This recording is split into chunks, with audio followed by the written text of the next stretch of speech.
Ngayon pag-aralan natin yung moving decimal. Okay? Kung paano natin i-move yung decimal kapag mayroon tayong nakalagay na 10, 100, 1,000, or 10,000.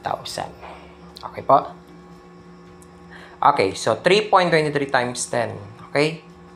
10. So, we have 1. We have 3, 32.3. Next, 16.5 times 10.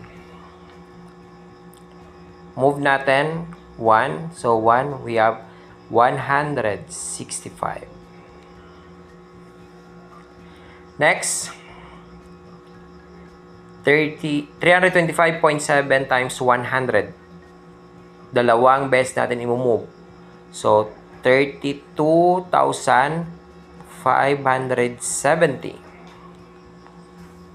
Next, 2.9 times 1,000. Ilan yan? Tatlo.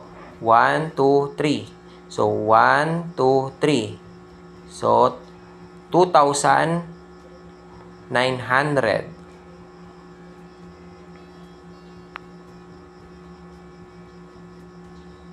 Next, 52.7 times 1,000. 1, 2, 3. So, 1, 2, 3. 52,700. Dalawang 0. Okay, next. 3,267.8 times 10,000. Okay? Yung sagot, pakisulat na lang sa baba. Good luck and thank you.